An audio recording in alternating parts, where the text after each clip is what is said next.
ದಿನಾಚರಣೆ ಮಾಡ್ತಿದ್ವಿ ಅಂತಂದ್ರೆ ಇದು ಹೆಮ್ಮೆಯ ವಿಷಯ ಅಂತ ಸಂದರ್ಭದಲ್ಲಿ ಯಾಕಂತಂದ್ರೆ ಪ್ರತಿಯೊಂದು ಹಂತದಲ್ಲಿ ಈಗಲ್ಲ ನಮ್ಮ ವೇದ ಕಾಲಗಳಲ್ಲಿ ಕೂಡ ಪ್ರಸಿದ್ಧವಾಗಿರುವಂತಹ ಆಯುರ್ವೇದವನ್ನು ತಗೊಂಬಂದಿದಂತಂದ್ರೆ ಇದು ನಮ್ಮ ಭಾರತ ಭೂಮಿ ಅಂತ.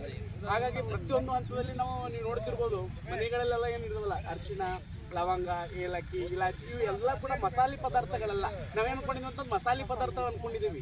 ಈಗೇನು ಮಾಡ್ಲಿಕ್ಕೆ ಅಂತಂದ್ರೆ ಎಲ್ಲ ಪಾಕೆಟ್ ಪ್ರಾಡಕ್ಟ್ ಹಾಕಿಬಿಟ್ಟು ಅದು ಒಳಗೆ ಹಾಕಿ ಬರೀ ಫ್ಲೇವರ್ ತಗೊಂತಾಗಿ ಹೊರತಾಗಿ ಯಾವುದೇ ರೀತಿಯಲ್ಲಿ ಕರೆಕ್ಟಾಗಿ ಅದು ಏನು ಕೆಮಿಕಲ್ ಹೊಳ್ಳಾರ್ದಾಗಲಿ ಯಾವುದು ಇಲ್ಲ ಅದರಲ್ಲಿ. ಆ ಸತ್ವದಿಂದ ಏನಾಗ್ಲಿಕ್ಕಂತಂದ್ರೆ ನಮಗೆಲ್ಲ ರೋಗಗಳು ಬರ್ಲಿಕ್ಕತ್ತವ. ಹಾಗಾಗಿ ನಾವೆಲ್ಲರೂ ಕೂಡ ಏನು ಮಸಾಲೆ ಪದಾರ್ಥ ಅಂತಾರೆ ಯಾವ ಕೂಡ ಮಸಾಲೆ ಪದಾರ್ಥ ಅಲ್ಲ. ನಮ್ಮ ಆರೋಗ್ಯ ಚಲೋ ಇಟ್ಕೋ ಸಲ ಏನಂತಂದ್ರೆ ಮನೆಗೆ ಅರಿಶಿಣ, ಏಲಕ್ಕಿ, ಆಮೇಲೆ ಪ್ರತಿಯೊಂದು ಲವಂಗ ಈ ಎಲ್ಲ ಏನೋ ಪದಾರ್ಥಗಳಲ್ಲ ಎಲ್ಲ ಆಯುರ್ವೇದ ಪದಾರ್ಥಗಳು. ಹಾಗಾಗಿ ನಾವು ಕರೆಕ್ಟಾಗಿ ಮಿತ ಬಳಕೆ ಮಾಡೋದ್ರಿಂದ ನಮ್ಮ ಆರೋಗ್ಯ ಇಮ್ಯುನಿಟಿ ಪವರ್ ಹೆಚ್ಚಾಗ್ತದೆ. ಈ ಒಂದು ಇಮ್ಯುನಿಟಿ ಪವರ್ ಹೆಚ್ಚು ಮಾಡೋ ಸಲಿಂದೇ ವೇದ ಮುನಿಗಳು ಎಲ್ಲ ಋಷಿಗಳೆಲ್ಲ ಏನು ಮಾಡಿದಾರೆ ಅಂತಂದ್ರೆ ಅಡುಗೆಯಲ್ಲಿ ಹಾಕುವಂಥ ಪದ್ಧತಿ ಇತ್ತು.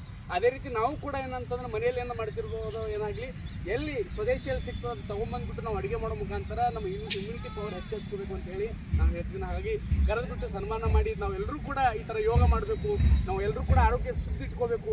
ಏನು ಸ್ವಾಮಿ ವಿವೇಕಾನಂದ ಕಬ್ಬಿಣಂತ ಮಾಂಸಖಂಡ ಉಕ್ಕಿನಂತ ನರಮಂಡಲ ಮಿಂಚಿನಂತ ಇಚ್ಛಾಶಕ್ತಿ ಬಳಸ್ಕೋಬೇಕು ಅಂತ ಹೇಳಿದ್ರಲ್ಲ, ಆ ರೀತಿಯಲ್ಲಿ ಒಂದು ಕಾರ್ಯ ಮಾಡ್ತಿರುವಂಥ ತಮಗೆಲ್ಲರಿಗೂ ಕೂಡ ನಾನು ಧನ್ಯವಾದಗಳು ತಿಳಿಸ್ತಿದ್ದೀನಿ. ಅದೇ ರೀತಿ ಅವ್ರು ಹೇಳಿದ್ರು, ಮಾನಂದಪ್ಪ ಅವರು ಭಾಳ ಆತ್ಮೀಯವಾಗಿ ಹೇಳಿದ್ರು, ನಾವು ಕೂಡ ನಮ್ಮ ಜೆ ಆರ್ ನಗರದಲ್ಲಿ ನಾವು ಯೋಗ ಪ್ರಾಣಾಯಾಮ ಎಲ್ಲ ಮಾಡ್ತಿರ್ತೀವಿ. ಎಲ್ಲ ಕಡೆ ಪ್ರತಿ ಹಳ್ಳಿ ಕೂಡ ಹೋಗಬೇಕು, ಆಮೇಲೆ ಪ್ರತಿಯೊಬ್ಬರು ಕೂಡ ಆರೋಗ್ಯವಂತರಾಗಿರ್ಬೇಕು ಅಂತೇಳಿ.